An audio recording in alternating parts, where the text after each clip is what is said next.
right, hello everyone. This is Josh, also known as Yashu. You're just tuning into another episode of the TLOY Talks podcast. You can get this on all platforms: Spotify, Apple Podcasts, YouTube, Buzzsprout, much more. Definitely check out Patreon too with the tiers as well too. Like you can get like the highest tier for the highest perks, like lowest tier basic perks as well too. But definitely get it started. Check out every other episode like when it's like released and all that. And yeah, we're definitely gonna get it like started right here. So I actually wrote up like the bio in a way from like what I captured like from various like information. So she's a multifaceted Toronto born and raised creative. She grew up facing a lot of barriers and challenges throughout her journey that motivated her to strive for a better life. Her work explores social issues through poetry, photography, and film projects. She takes pride in her community development work and likes to work with the youth to help guide them to better futures. She has worked in many marginalized communities to try to breathe stigmas surrounding social issues. So we have Rare like in the building. How are you doing today? Hey, I'm good. I go by Rare, Miss One of a Kind, so divine, and I'm a hard to find goddess. Oh gosh, I really appreciate you calling me out to come on the show. Known each other for a while, seen each Yeah. other do big things on social Yeah. media, and I'm like, we got to connect. Yeah. So yeah, glad to be here. Yeah, like when I was like doing my research too, it's like I saw like a lot of like the videos where you've had like a lot of experience like in the entertainment industry within like cinematography, within photography, and working with like big brands too, like Toronto Public Library. I think also this other one was also like Globe and Mail too, and like Yeah. watching like the We Love Hip Hop one, and then like a lot of the other stuff. It's like very dope. And then so fun fact, we met up back in March at her content event too. I think it was like by like dancing and all that, and like I think it was like well like prepared like well like made like I think everyone like connected like accordingly to like we learned a lot from like creativity through art everything as well too. And we managed to like meet up at like other locations too, like I think at the Rivoli and like I think at other areas too. Like I know you're very like in deep with the community to help with the youth, to help with even like with newcomers too, as you like mentioned before. And like it is amazing to know that creativity is like something that you strive for as well too. So Yeah, thank you. Like, I've been doing a lot of varieties of different project management. So, from site leading, outside activations to being behind the scenes or being someone else's event assistant. I'm not always in the front line, but the back line as well. And I think every avenue is a place and a space for you to learn something new.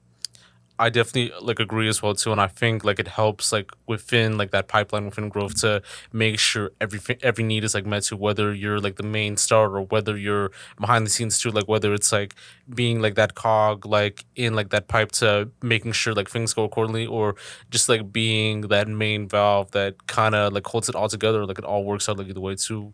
But I definitely want to get like started right here. So like, where did you like grow up in Toronto, and like what was that like for you in terms of the environment growing up? Well, I am from Central Etobicoke. I think the West End is the best end.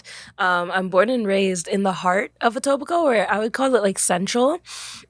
Currently, they're kind of making it a downtown version of the West. So we're getting the gentrification. The condos are going up. It was a very family oriented community where you could go to the park and play baseball or go for a run or walk on the Terry Fox Lane. So yeah, growing up in community housing, it kind of gives you an outlook of, unfortunately, a lot of negativity. So we had like gun violence happen, shootings, robberies, stabbings, car theft, all the things above. I've seen it or been there or know someone who's been involved. And unfortunately, like when you see all those things, it makes you not want to be a product of your environment.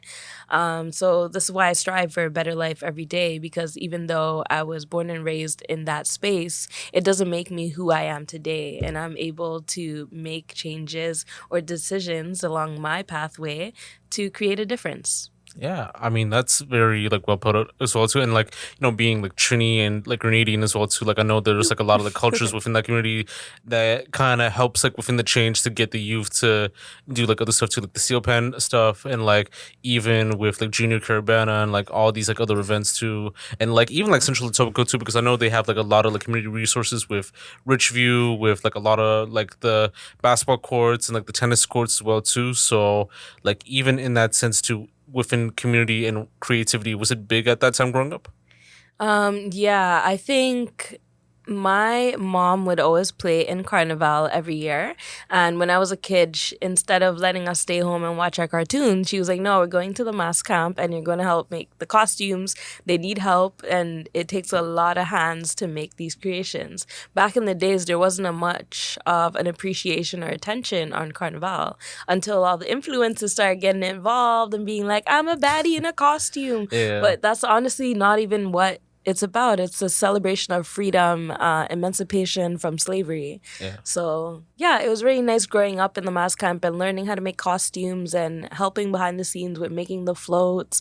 And every year I'd go to the King and Queen show. So I think my creativity had kind of like one of my seeds started from Carnival, being a very colorful individual, came from there. But loving the beauty and capturing it was where photography jumped in. Yeah, and even from that jump too, because like I know like we're kind of like jumping like ship for a bit too. So your first introduction to photography, like I know you mentioned that it was like more so taking photos of your mom, like cooking and like all the other stuff like within the house and all that too. But even in that sense too, like what was that like with photography, poetry, and like cinematography, and like how did you get into it yourself? So photography itself.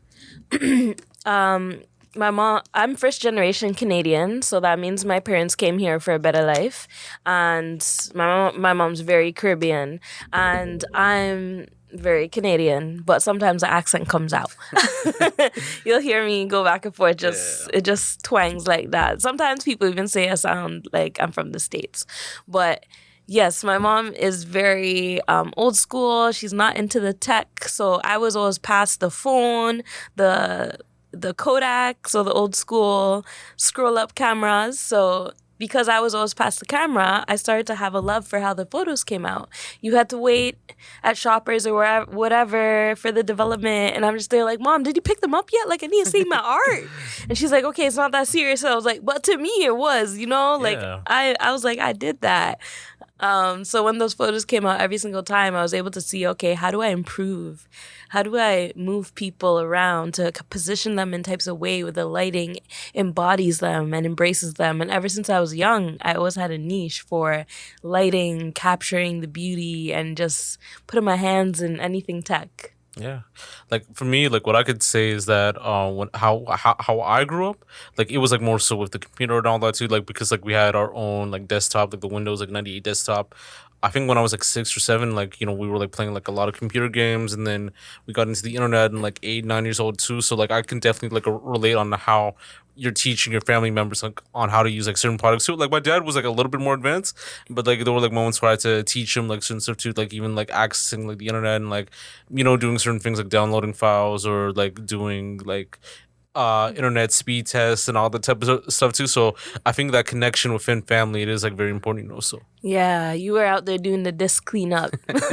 True, yeah. You had to get that done. It's like, why is the computer slow? It's like, we have so much old stuff we gotta delete, guys. Yeah, true. Yeah, I know those ones. Yeah. Or like just like blowing out, I think the memory card for like your PS2 or like your N64, like them times, either way, Yeah, good old times. Yeah, exactly. GameCube. All I had was the GameCube with kind of like those snowboarding games. Okay. I think it was Tony Hawk. I think it was like there's like XSX and then I think Tony Hawk too. Yeah, it was cool. I also want to touch. You asked me about the other avenues too. So for film, it was around the time where I wasn't sure what my purpose was. I was kind of just at home watching watching and listening to audiobooks. The first one I popped into was 50 Cent, Get Rich or Die Trying. And just the resilience behind everything he was saying in the podcast is what helped me to motivate me that doesn't matter your circumstances, you're able to overcome. This man got literally shot multiple times and he's like, I'm getting back up again. You're not going to stop me. Like some type of Incredible Hulk. And us as people, we all have a purpose and we have powers. Not really superpowers, but we do have powers in our own selves. Where we have skills and things that align with us, and then we're able to create abundant futures, or our dreams become realities. And yeah, kind of like how I got into film is from after I watched that first audiobook, or I listened to the audiobook, I was scrolling on my phone And I was like, this is really good. I was reflecting. I was in the notes app kind of just writing down how I felt about what I heard. And then I popped on Instagram. And the perfect ad, okay? Sometimes I'm really... I'm not against AI, but like I'd prefer if it slows its roll before it jumps into our lives, just taking over all the cashier jobs and everything. But that's a whole nother story. But yeah, the universe, I would say, kind of aligned with the right ad. And it said the Film Star Project, teaching marginalized youth the steps and skills of filmmaking. And I was like, ooh, I'm from the hood. Technically means I'm marginalized. And they would allow me to learn filmmaking? This sounds cool. I never really had an interest in it. I just like the photography and being behind the scenes. But when I started to get involved with the program and learning about the creator, Matthew Plummer, and what he's doing with the collective, I found a new love for nonprofit work on top of film. So it was kind of opening two doorways for me to see, okay, film is a possibility to tell your story, but also being a part of a community and a collective and a nonprofit like the Film Stars Project is a family. And I've been a part of that community for 8 years plus now, since I discovered that I was confident in myself. So through the program, I gained confidence. I gained the resilience and voice to become a guest speaker, to EMC, to perform my poetry. My first time being paid to perform poetry was with this collective as well. We went to the Rose Theatre in Brampton, and one of the artists wasn't able to make it to the venue, and I just came to watch. And I didn't know that he knew that I wrote poetry. And he's like, oh, damn, we gotta fill this spot. And he's looking at me and he's like, you got anything in the vault? And I was like, do I? And then he's like, I will pay you $50 for 5 minutes. Okay, being a youth at that age, you know, I'm like a teen, right? Because this is like years ago, 8 years ago, and I'm like 27 now. So yeah, I'm pretty young, and I'm like, okay, $50, 5 minutes, that sounds like more than minimum wage. Sounds about right to me. So I got up on the stage shaking the mic for dear life, and I'm just like, I'm like, hi, tap. Tap. Is this thing on? They're like, it's on. And I was like, okay, this is my first time doing this, guys. Please don't laugh at me. I'm trying to learn how to speak poetry or do this poetry thing. So boom, I went up on stage. I did my thing. I'll just drop a couple lines real quick. It was a poem based on trauma and healing, and it goes a little bit like this. I won't read the whole thing, but I found myself caught up in the trauma. All you brought was endless drama. I wear my heart on my sleeve, and now I'm covered in cuts and I bleed. But I'm special, right? I don't know what that's like. Baby, we were tight. Hold me close, and I'll be all right. I said, trust me. You said, why me? Yeah, a little bit like that. So, boo, boo, boo. Crowd was like, what? And it was my first time getting an audience to be like, encore. And I was like, for what? I just did this for the first time. I don't want to. I want to leave the stage. I almost dropped the mic by the end of the performance, too. I'm passing it to the next artist. Like, here you go. Take the mic. Yeah, I'm like, please take it. Please get me out of here. And then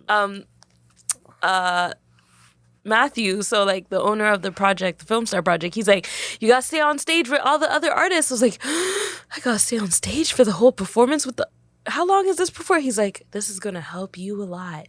And at that time, I didn't really think about what that experience was doing for me.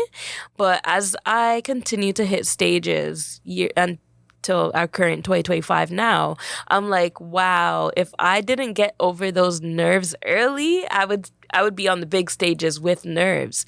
So now that I'm able to guest speak in schools like York University or Brock U, Seneca, and cafeterias full of people, more than 500 people in the room, I don't even shake a nerve. I don't even bust a sweat. All I do is take a deep breath and I'm ready to hit the set. Yeah. All right. So I think that's a blessing in disguise that I was able to jump into film, not only to tell my story online, but to also gain the confidence to say it in person.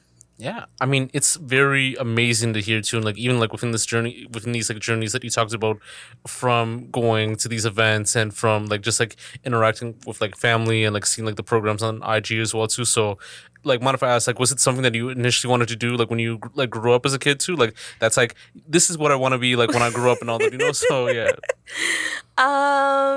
No. When I was a kid, I wanted to be a fashion designer. I love fashion. I still love fashion, but I have a different type of love for it now. So I tried doing a sewing program. It was not for me. I realized I'm a very like active, excited person, and I can't sit at the sewing machine like zzz. Like I don't see myself doing it. yeah. But I do see myself in the fashion shows wearing these clothes and looking good. So I actually got to walk in Toronto Fashion Week a couple years ago, and it was a dream come true because when I was a kid, I would always use my mom's curtains, old fabrics, make it into clothes for my Barbie using rubber bands and ribbons. And as an adult, I'm like, oop, I can't do that. I can't do it like that anymore. And then attempting and failing, being like, okay, this is a lesson for a blessing because I know there's a tree of opportunities in fashion, but there's a different branch for me to align with. So, yeah, going into modeling and fashion photography was how I was able to still keep that love.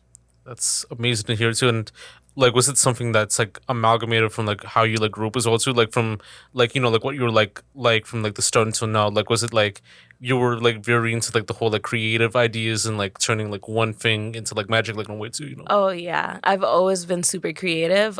Because I grew up in public housing. My mom is a single mom of four girls, and it was hard growing up because we didn't have much of anything, and I had to get real creative with cardboard. We saved cardboard from Christmas, and I would make the cash register out of the cardboard. And I was always making sculptures and things with it, but it was very messy. And my mom's a little, Like strict like in a little way too. Yeah. OCD. Yeah, she's very, very, very like, why is there a mess here? Why is there one fork in the sink? And I'm like, like, give me a second. I was coming back. Like, Yeah. but yeah, it was kind of hard over time to kind of keep up the creativity in that space. But I've always been one to make something out of nothing. Amazing to hear, and like to even like speak more on your like inspirations in a way to like I know we talked about like earlier like Rupi Kaur was like one like of your biggest Oh like inspirations like yes. within poetry too, but like as far as like everything else too, like who are you mainly inspired by like in a way? Ooh, I would say my major figure that I look up to is Madam C.J. Walker. She's a historical figure, a self-made billionaire who started with one hair product, pomade, kind of like a nutrients for your hair, and grew that into multiple products, similar to what Rihanna did as well in this day and age of having Fenty Beauty, Fenty Hair, Fenty Skincare, everything, clothes, etc. And I think it takes having more than one thing to make the multiple streams of income to make yourself the revenue that you need. So I really look up to Madam C.J. Walker as my main figure to stand by. I am an entrepreneur. I have created a couple of books. I have a merch line called Royal Bankrolls. It stands for royalty for generations to come, and bankrolls because the world revolves around money. It was initially a side project, but in 2025 of this year, I'm just maximizing it to finally come out with a proper launch. And we have hoodies, bucket hats, things like that. And even though it does generate profit, it would also support nonprofits because that's how I got to where I am today. I would like to figure out a way of how I can give back, whether it's a social enterprise, a women's shelter space, a foster home, or continuing to do charity work as I do so now. That's fact. So like it's still like in the works in a way too, so it should be open to like the public soon, like in a way and all that. Yeah, for sure. I'm doing a lot of research. It's like years in the making. If I could have a legacy project or goal, those would be the end goal. But in the meanwhile, I'm just going to continue touching into my creativity, getting back to my roots of carnival arts and costume creation, or even if it's supporting with the floats or event coordination for maybe Grenada Day, and figuring out like which avenues am I able to explore and, get into. That's facts. And like even like with your skill set, like in a way too, like I'm jumping like right in for a bit too. Yeah. So what are your creative approaches like when you deal with like a project like Royal Bankrolls, or whether it's like something within cinematography and photography, and like what would like a typical day be like for you, like working on that project, whether it's for you or for a client that might need it, like in a way. For an example, for photo shoots, back in the days, my account used to be called Third Eye Visions. I always believed I was like Rare the alien with another level perspective, and I got the third eye in the front and the back. Like, yeah, I used to do that pretty often, and I kind of started with a no face, no case situation. I didn't post any photos of myself, so no one actually knew who the photographer was. And I wanted my work and my art and my photography to speak for itself. So I created a page called Third Eye Visions with a logo, like a cartoon version of me with a third eye. It's a part of the merch line as well, but that's a whole different project. And it's connected to Rare's World as well. It's a whole integrated society. But outside of that, yes. So the branding, yeah. So I had a logo, and it kind of replicated me as a cartoon, but it didn't like look like me. But people started to get the word out about me because I would write my Instagram on sticky notes and put them on the TTC. And people would actually follow and be like, oh my God, this is smart marketing. And I had a mentor, his name is Leslie, from my end in Etobicoke. And he's my first mentor that supported me through my journey before I branched into film and got my second mentor, Matthew Plummer. And yeah, my first mentor was able to kind of help me see the power of entrepreneurship. So I guess he was my community and entrepreneurship mentor. We were always talking about economics and the world developments and new technology and how to project manage and bring things into the community and create partnerships. So I kind of got that side. But yeah, I use that type of guerrilla marketing that he taught me about to integrate it into Third Eye Visions. So without a name or a visual, people wanted to shoot with me. I created a hype around this individual, and then I had my friend paint the logo on a jean jacket. And then I would kind of a day in the life of what a photo shoot with me would be like is I bring my signature jean jacket. You get to figure out who's behind the cool account. I get to listen to what are your dreams, and while you're shooting with me, I'm able to also help guide you. So speaking to my bio, like I love to help people turn their dreams into reality if they'll listen and if they'll learn and if they allow each other to have this synergy, then we're able to build that pathway. So it was really cool having that marketing work and people enjoy that. And to prepare for the shoot, I would DM them or they would DM me and be like, hey, I want to book with you. And I would be like, okay, please bring 2 outfits to this shoot, additional accessories, potentially another jacket if you like. We will find spaces for you to change. We'll go in and out. I just want to make sure that we're making the best of the time that we have together and that the photos are very diverse. If we're doing a 1 hour, 2 hour shoot, I'm able to make it look like 4 different outfits. And then I'm able to also style the individual because I love fashion. So we're putting those skills into place. Yeah, no, it's amazing to hear and all that too. And like within that process, so like it also like leads within turning those community voices and experiences into creative work. So even within that process, like tell me more about that, I would say for the community voices currently in 2025, so like the photography is kind of how I started my creative journey. So that was 2018. I think I was a photographer back in the days, but now I don't really shoot. I don't take clients for shoots unless it's specifically a fashion photography shoot where I'm able to style them, but also use lighting techniques and make it look like a Vogue Italy shoot, which I also got to work on. So I got the experiences of how do they make those covers. Oh. And I got that connection just through networking downtown. It's amazing to hear too. And like when we talked about like, you know, your name for a bit too, and like even like with the people that you're mainly influenced by, like CJ Walker, with Rihanna, with Ruby Carr and all that too, like a lot of them are like one of one, like in a way too, like, you know, like a rare like brand in a way too. So Yeah. to even speak more on your name, like what's that, like how did you manage to get that name by any chance, you know, with Rare, you know? So there's two stories to the name. The first one is the one that most people know, the jingle.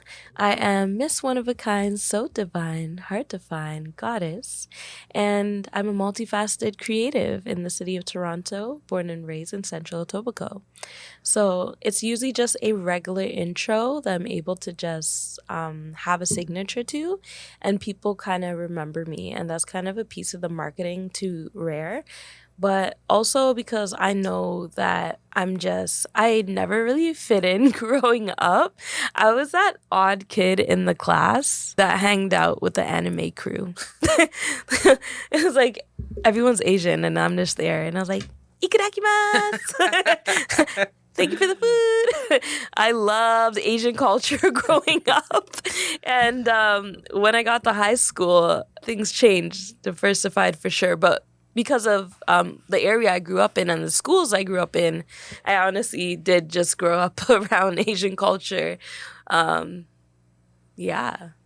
Does that answer the question?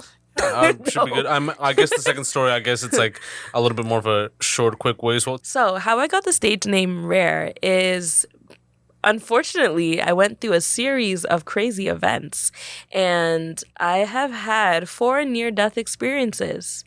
They're extremely traumatic, but to round it up, the first one was domestic violence / car accident. The second one was house fire. The third one was a health crisis. Anywho, I've been through the most in my life, and I still come out with elegance and class because, again, your circumstances don't make you. It's about your mindset. Do you have a growth mindset? You need a growth mindset Exactly, yeah. to perceive and produce dreams. And Yeah. it is very interesting to hear too, because like when we like even like mentioned like 50 like earlier too, like he had like a near death experience as well too, from a situation that could have like triggered like a whole like environment as well too. And I think with you and 50, like I could definitely see it a lot too, with, you know, being resilient with like a lot of stuff too, and like just getting out the way and just like, you know, striving back up and becoming like 10 times more powerful and successful, like in a way, whether within like I guess like the mental and like physical like growth, like in a way too, with health and just like happiness too, and like joy, like in a way too. So it's amazing to hear, you know. No, 100%. You gotta fall 9 times, get up 10. I definitely agree too. And to get more onto the book in a way too, so like what made you decide on like releasing the book, and like even with the creative process too, and like how like the overall reaction like happened like when it released, you know? So I actually created the book during the lockdown on top of the COVID crisis. It was extremely hard to gain access and do a lot of things during that time period. And I was also going through depression and a lack of purpose. So I didn't know I want to be an author and I didn't know what I want to do. But the funniest thing is like during the lockdown, because I felt that I was locked out of the opportunities that I wanted to achieve, the best thing I could do to cope with that stress was to clean. So I started organizing my mom's basement, and out of nowhere, I'm finding like a box of treasures. There's like Archie comics, Tamagotchis. I'm like, oh my gosh, I love these things. And then I pick up this like super wrecked looking handmade book. It was like put together with string. Yeah. And I picked it up, and a Polaroid came out of this makeshift book. I looked at it and it said Once Upon a Time, and I was like, oh my gosh, I remember making this when I was like 7 years old. And then the Polaroid matched the book. So it was baby Rare holding this book in better condition. And it said Once Upon a Time, and in the back there were planets. And I was like, huh, Rare's World. And I just said it to myself, and I decided to actually make an Instagram account called that. And my friend hit me up around that time when I was dealing with depression, and she's like, hey, there's a Black Lives Matter grant. I think you should apply. And I was like, I don't want to do anything. Cricket. And then she's like, can you please do it? Because I think you're very talented. I bust a tear. I did. But that's what friends are for. She motivated me to apply. And I was like, I didn't believe in myself at that time. I didn't even think I was going to be anything. I wasn't really sure what I wanted to do. I recently just signed on to the Vibe Arts roster, and the grant came from them. And I knew them as being great folks, and I liked the work that they do. So I was like, let me just shoot my shot. 50 Cent shoot his shot, and he still won. So what happens if I try? What happens if I plant a seed for my future? So, boom, I applied, said YOLO. What happens? Boom, I got it. I got 3 mentors. I got grant money. I got featured in St. Lawrence Center of the Arts, and I had my first window art installation project where I hung film photos from the ceiling. I did a storyboard, or kind of like a storyline for an animation, and then I paid an artist to make my vision a reality using the grant money. And I was able to reinvest all of the Black Lives Matter grant, or this grant from Vibe Arts, right back into the Black community. So everyone who I hired or paid was Black, from the catering to the Uber drivers. If they weren't Black, I canceled it. We were really serious about making sure the dollar gets circulated within the community. When I say we, I just mean me, to be honest. It's just Natalie and Rare. So my real name's Natalie and I am Rare, but I believe because of my near-death experiences, I had an outer body experience where I was kind of rebirthed. So in the couple of first pages in the book, it'll say the rebirth, and it'll also explain that in my own words of it, as of a definition. And I compiled my mind, body, and soul from my adolescence of what I found in that old Once Upon a Time book, reworked the wording in that to create poetry from my childhood to middle school to high school and my current adulthood. And I combined it into this book, and I think it's my mind, body, and soul. So I don't believe in over profitizing it onto Amazon or making it worldwide. And if you really truly care about me, the project, or the art, then you would come get it from me or House of Moses or any of the other places where you can find it. And I used the grant money to produce around 100 to 200 copies, and they sold out within 2 weeks of launching online on just Instagram.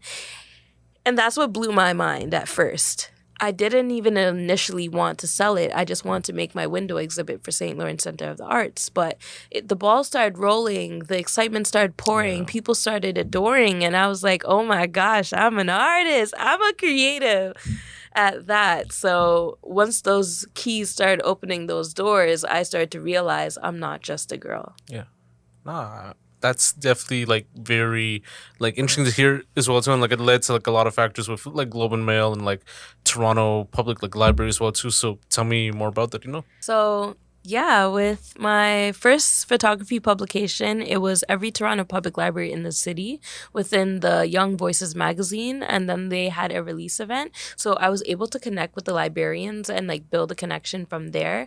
But this is backtracking before I even made a book. This is like me as a youth, 18 years old, and I'm just like, okay, I'm over the age limit. I went to the library. I just got my first point and shoot, like those square flat cameras, and I was like, I was shooting my friends' birthdays with that, and they were like, give me the photos, they're so great, da-da-da. And I was like, God, it's not even professional. And then I didn't feel like it was good enough, but I still wanted to submit one of my images from that point and shoot camera to this magazine. So I had to advocate for myself to the librarian. And I said, hey, I want to submit. And she's like, the deadline has passed. So I was like, okay, but can I submit? She's like, no. And I was like, okay, what can I do to submit? And then she's like, okay, fine. You could write a letter. Tell me why you want to be in this magazine, why you deserve to be in the magazine. And I was like, okay, I could do that. Took a piece of like lined paper, went to the back of the library, said, I am Black, I am excellent, I make art, the people in the photo are Black, and there's not enough Black people. Here you go. And she's like, okay, I will send this into the library. And I was like, it's going into the library? I was shooketh. But I was like, okay, whatever. I didn't really take it too seriously, but I got an email that said, hi, we would like to accept your submission. Please come to the celebration. You will be featured in the Young Voices magazine. And I was like, what? My name is Googleable. And under that first publication, and that's when I realized I can build on top of this. I started to submit to multiple projects across the city that were also taking submissions, and that was kind of how I got in every public library in the city. It was just through that magazine being distributed amongst the different branches. And then for Globe and Mail, I have a friend named Rich Kid, and he was doing a community give back event.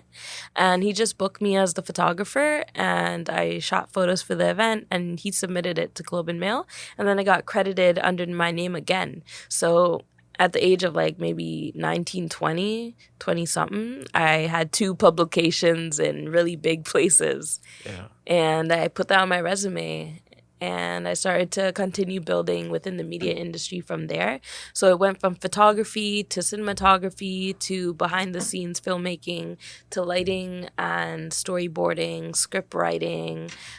I went into all the avenues, but I got to a point where I was training as a cinematographer in another nonprofit. I won't mention them. But unfortunately, I was dealt with real wrong on set. I sprained my ankle, and instead of getting ice to make sure I was good, and there were 2 cinematographers. I was the other one. Instead of getting ice, I went to go get champagne, and they had no heart, no thought, no emotion to check in to make sure that I was good or that I even got home that day. And I still had to bus on the subway with I didn't even know it was sprained because I never got injured before. Oh. It's my first injury, and I'm just like, why is it hurt so bad? It's purple. Oh my God, am I in danger? So not even knowing that and going through that experience, it just rubbed me all the wrong ways to being within that organization and seeing the difference, what a caring organization like Film Star Project is versus an organization that does it for the numbers. Yeah. So understanding how nonprofits are created and developed, that showed me how I don't want to be, and that I want to be in a space and a career and a place where we care for each other, where mental health is in check, where mindfulness is key. And I realized that cinematography wasn't for me. Maybe this media side isn't for me during this time, but maybe I could pick it up in another time in my life. Yeah. So I branched into social service work. I went to college, Humber College, and I was able to build a career in that. And now I am a 6-time community award winner.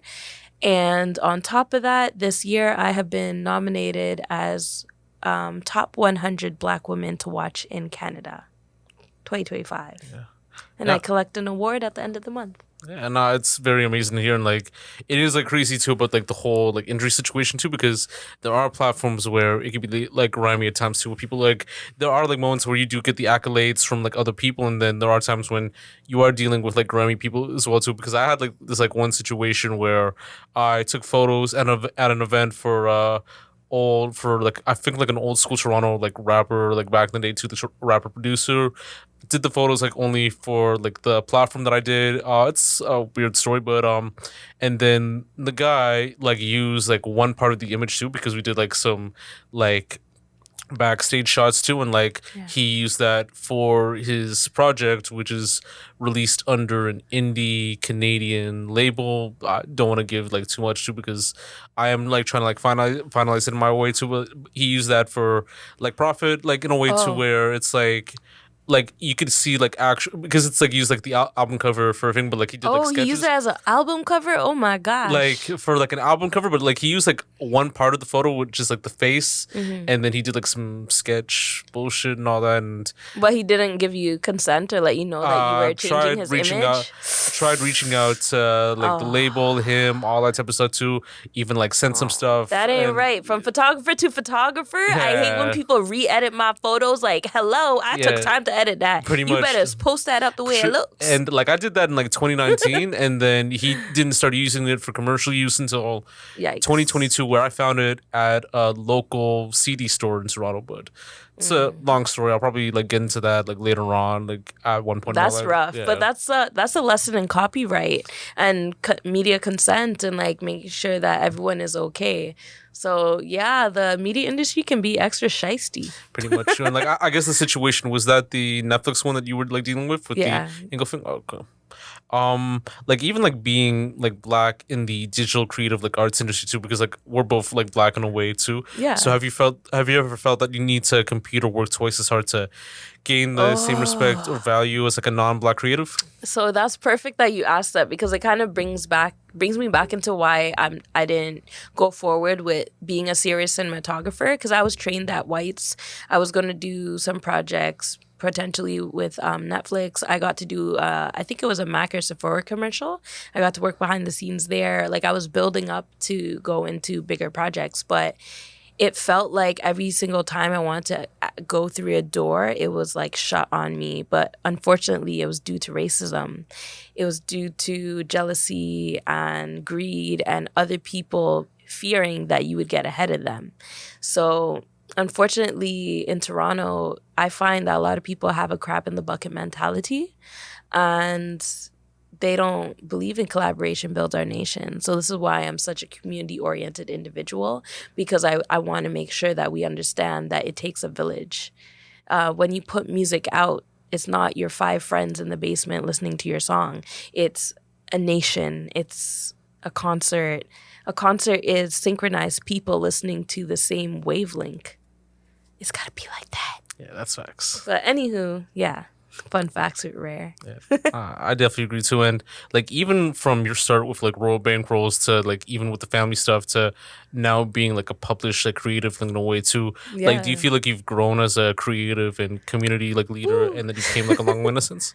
Definitely. I feel like I've grown a lot. I've had some bad mind people try to tear down what I'm trying to build or try to tell me I am not who I am. But honestly, I am who I am. And I'm who I needed when I am younger. And I am proud of that. Anyone else says otherwise, they're a hater, and that sucks for them. It's a you problem. And unfortunately, you got to work on yourself, baby.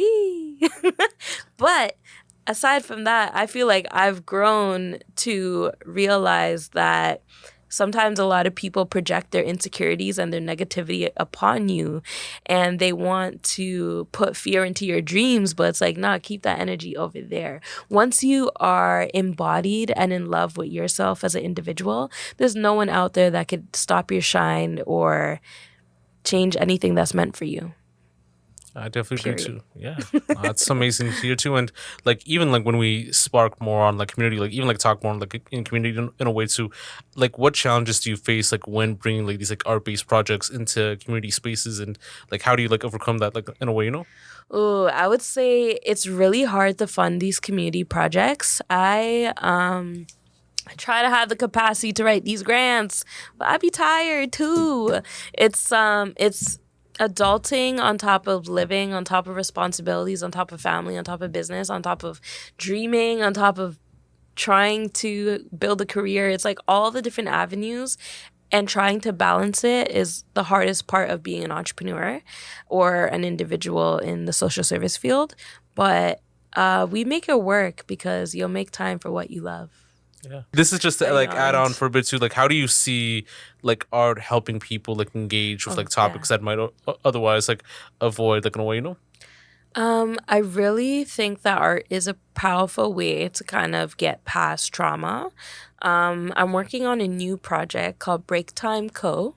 I believe that we all deserve a little break. You know, have a break, have a Kit Kat. No quote, not my quote, but I think Break Time will be a new project that will intertwine with Royal Bankrolls as the merch line to create comfort in your clothes, but comfort in being yourself.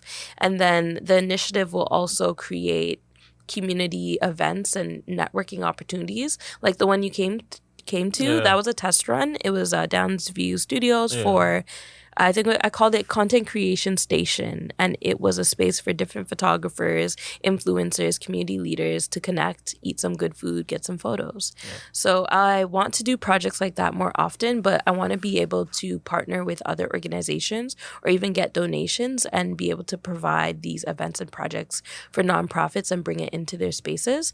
I'm currently focused on women shelters or children daycare and being able to bring that imagination to them. Yeah. So that's why I created the second book here, Rare's Magical Quest for Creativity, so that it empowers and advocates for art as a way of healing.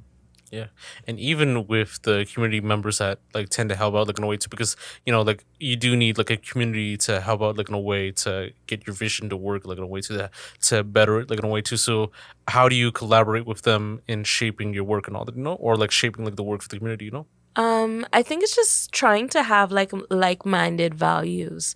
It's asking an individual what do they want to do and being able to support them. And it's not about what can that person do for you. It's not about always taking. It's also about giving. It's reciprocity for the win. All right. Yeah. I think knowledge is power, and we're going back to kind of like a barter system where our economy is sinking and we're going to have to either collaborate, trade services, and figure out how we're going to make it work because rent have to get paid. That's facts. I mean, I do want to talk a lot about community like in a way too, but I feel like there are like a lot of like other topics too, which I think might be interesting too, where we do like dive deep into discussion in a way too. And one is like being like gentrification too, because we've noticed it like from the start until now. So do you Regent feel Park, Jane and Finch, Alexandra Park too. So do you feel that gentrification and the change of cost of living has ruined Toronto and the GTA in a way? Oh my gosh, that's a big topic. I like this. All right, so let's get into it. The cost of living is going up. Back in the days when EQAO was a thing, and it's like if Jimmy makes minimum wage this amount, 9 to 5 every day, and Jimmy's tired after work and he could only work that one shift, and rent is X amount, but Jimmy only makes X amount, but X amount ain't covering the rent, where is Jimmy getting the rest of this money? Because the government's not giving it to him. Jimmy might have to sell something. Yeah. And we don't want to be doing that. So I'm seeing a rise in homelessness, in drug addiction, in drug dealers, crime, and Toronto sometimes feels like Gotham City. Yeah. And you could walk around downtown, you could see the poverty and the sadness, and I think the cost of living is way too high, and it's not making sense for the average individual working these jobs like No Frills and Food Basics and Burrito Boys and the people that are trying to get by and also pay for college, also go to school, also better themselves, but have a job, pay their living, have food. The cost of food itself is ridiculous. 3 peppers for like $7. Yeah. I can't even have stuffed peppers all the time when I want to because I'm like, why is it almost 10, 12? Yeah. Why is it almost minimum wage for one bag of peppers? Or like what? Or like a restaurant. Like 2016, like that's like when I actually started working too. Like minimum wage was like I think $11.75 an hour and all that, and like you can get like I think a junior chicken for like almost like $2 and all that too. Back in the days. Now it's like I think like $3 and like the minimum wage being like 17, like 20 and all that. Like even groceries too. Like a combo is like $25. You want a drink with extra gravy, you're paying almost $30. And then if your minimum wage is like $15, $16, $17 and your meal a day is taking the money away. Yeah. So you better meal prep. Yeah. And like even like the greediness of these establishments because like it's like, or like if you need to use maybe. Like even if you need to use like the restroom or like you need a drink, which is like a human right in a way too. Yes. These restaurants Starbucks do these like weird ways of like you have to buy water to use the washroom. I was like, I need to go right now. I'm going to do it right out your door if you don't play with me right now. Like it kind of messes up like the way that you need like access to a human right because not a lot of spaces are like even open at the time too. And like even like COVID, like 2020, 2021, 2022, like people were literally like pissing, shitting outside. Yeah, because it was very scarce out here. Yeah. And then they wonder why people are psychologically in warfare with themselves. And it's because you guys push people to the breaking point where they have to do like weird things out here to survive or to live, and it's not good. Yeah. And like, when we talked about like homelessness and like drug addiction too, I think one thing is youth crime. Like I've seen like a spike in youth crime like happening all over since like 2022 and all that. And like with music, with just the environments and everything else too. So like what are your thoughts on that happening here and like in North America, I think the influence on that is that a lot of these youth are really bored. The programs are not up to date with like what's happening in society. It's like they're pushing these, they want to push a music program, but they don't want to push it too much. It's like, ooh, everyone will become a rapper and not a doctor. It's knowing that these youth and society and technology is changing and everyone has a phone. They're seeing the TikTokers make $100K to do a little Salt Bay, and they're like, I want to be that person too. And instead of having, for me, I have a historical role model, but the role models that youth are having nowadays is the Cardi B and the Sexy Reds and the booty shaking, I don't know what's going on, or the drug dealers with the chains, and they're thinking that the fast money is the way to go, but you guys want to skip all the steps of development, and then you wonder why you feel so empty, and then you use drugs, alcohol, weed, whatever to fill the void because you didn't even want to do the self-development on yourself in the first place. And I think that's a stem of where a lack of self-love comes from. And then they're out here not being able to keep the relationships together because they didn't even take the time to figure out what love is. Exactly. And even like the school system too, because I think like the school system plays a part in failing the youth like in a way too. Like there are like a lot of like overcrowding like in schools too. With Central Tech, with I think George like Harvey. 25 kids, 30 kids in a room, and they're not able to get the attention. I've been seeing it on the pretty news. Much like lack of programs, like lack of like resources for certain stuff too, because with the academic applied, locally developed, and even for the vocational and like electives, like you don't see that nowadays too. Like you'll have it for like a certain amount, but it's like 30, 40, 50 kids in a class too, where a teacher can't handle it by like himself or herself too, and like then it's like you would need like they're getting cussed out, they're getting circled, they're getting threatened. These teachers are scared, and there a lot of teachers are taking leave, and then substitute teachers are coming in, and then the kids are missing their real teacher, and then there's a lack of connection being built there. But then the teachers are burnt out because they're working so hard, but there's too many kids in the classroom. And I think that goes to a governmental funding issue of the government cutting the funds from the schools. They need to put that money back into education because these kids are going to suffer. And then when it comes to growing up and finding purpose, they're going to be lost in the sauce, finding influencers on TikTok to be like, I want to be like them when I grow up. And it's like, oh my God. Yeah, pretty much. I grew up on Magic School Bus. Miss Frizzle was an imaginary character, but she was teaching me about science, technology, engineering, and math, which is STEM. STEM is based on what they need to be teaching in schools as well. But, the future could be bright if we fix the system now. And I mean, we talked about like that, and I know even with television too, because they shut down like Family Channel and PBS. Like PBS doesn't even have like as much funding anymore, which you don't see with like Arthur, Dragon Tales, all that sort of stuff too. But the shows aren't even cool no more. They got to bring in the diverse population to be the voices, to create the shows. And I also feel like, unfortunately, the film industry is white dominated, and they don't want to diversify, because that means they got to break bread and actually pay the people that should have been paid years ago. No, I definitely agree. And with all that, it leads to like the lack of like OGs or lack of like mentors in a way too. So do you feel like, does Toronto have like any OGs or mentors to help like the youth or like even like the young people like in the city to overcome like these like barriers and overcome these issues? Or do you feel like there's more that like needs to be like done in that sense, I think we have a couple certified mentors and community leaders and people really doing the work out there, but it's also being able to each one teach one. I think even though leaders get to a certain point, to be able to pay it forward and give back that knowledge and trickle down theory that hopefully these younger minds catch on that they can also be future leaders of their society. And if they see their friends going to the club all day every weekend, blowing all their money on bottles, hopefully they become that friend to tell your friend that that's not the life, because you know where that life leads down. And if you could see it and you could save your friend, then why wouldn't you say something? Exactly, because it's like more like yes men, like controlling the narrative than and people. it's cool. Let me get it for TikTok. It's all about do it for the Vine or do it for the visuals, and it's not about even feeling it anymore and being real.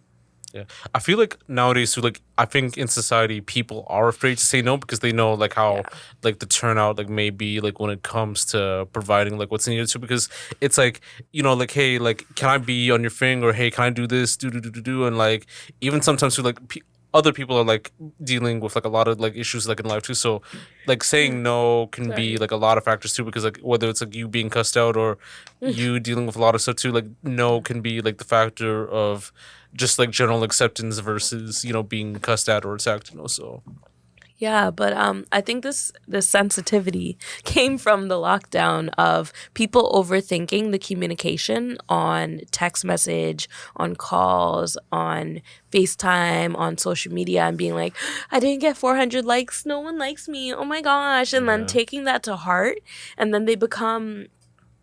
There's this movie called Soul, or Inside Out, the movie on emotions, and I think the movie on emotions is very relatable because we do have like little conceptual like emotions people, in our exactly, head, and it's like you get triggered from not getting the likes and the social media affection, I'll call it. You not getting that social media affection is going to create a void, and then you're going to feel like you're not good enough because you didn't get those likes like Kim Kardashian, and then you're like, oh, I can't be a celebrity.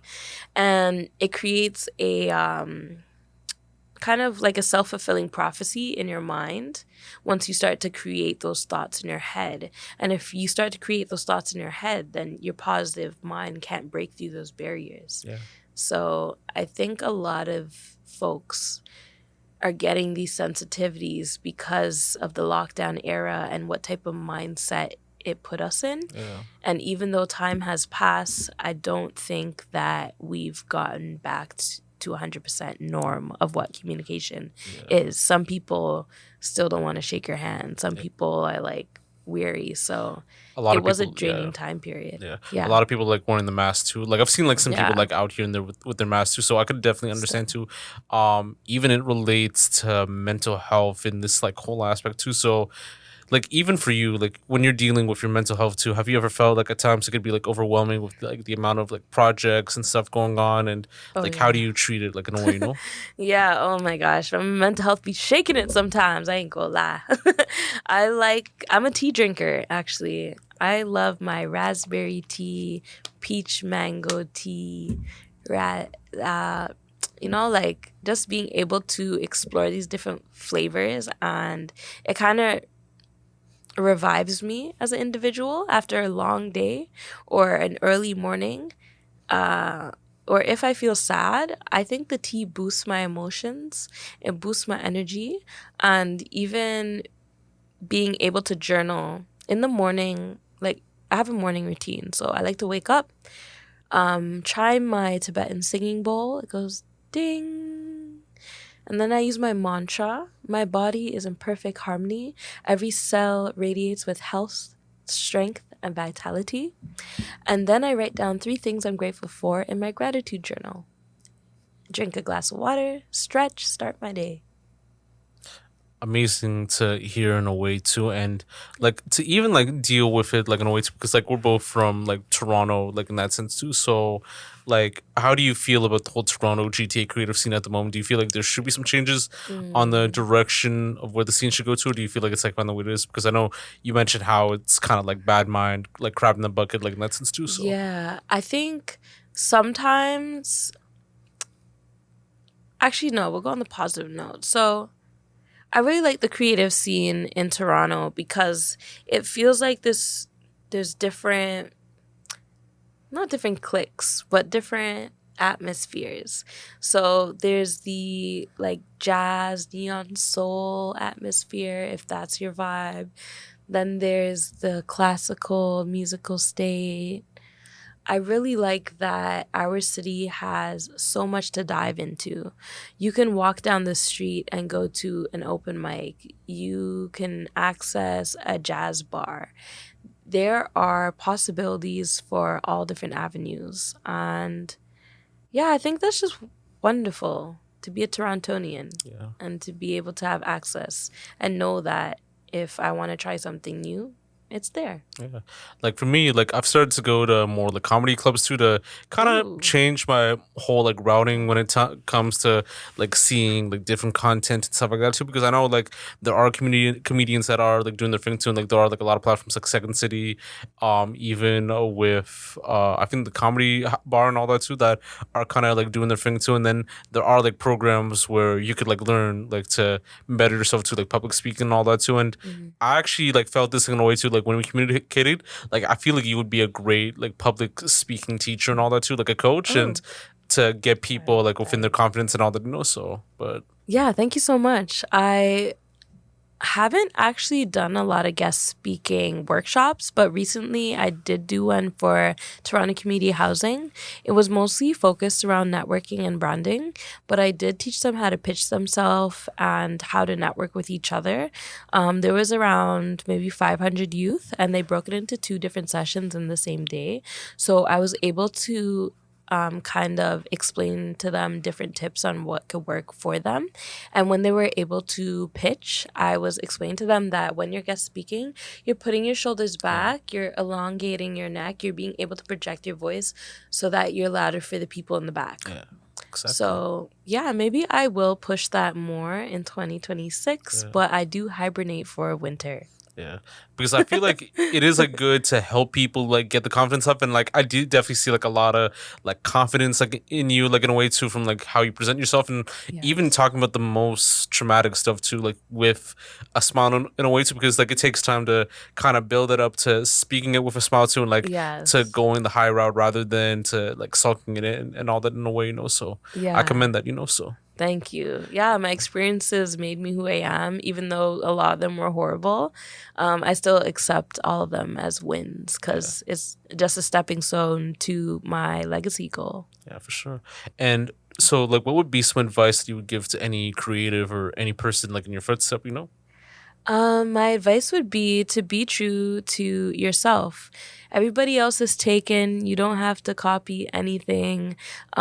Just find who you are, and then your tribe will find you. Okay. And like, no regrets or nothing like that, right? No, never stress yourself. Never apply too much pressure. Just know that everything comes in divine timing. All right, Hundo P. Like usually, like before we like go on all that too, like I usually tend to ask like in a way too, like on what they have like coming up for this year in terms of like any other creative projects and so forth, Mm. and if you have any like closing remarks like to say Oh. before like we like head off and all that too, you know? Oh, yeah, for sure. So, my second book, Ria's Magical Quest for Creativity, is actually not going to be on sale. It's more of an interactive experience.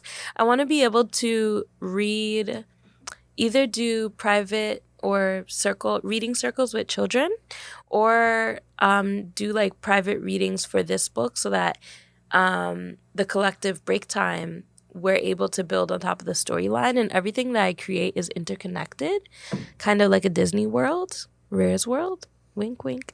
But being able to continue to build all the things that I've wanted to manifest in my childhood, bring it forward. And yeah, break time will have Nerf gun wars, safe ones with the form cores, swimming events, rollerblading, like being able to touch roots and heal your inner child. So that's what that's about. That's what I'm about. Check out my future books, Rare's Growth. I'm working on it right now.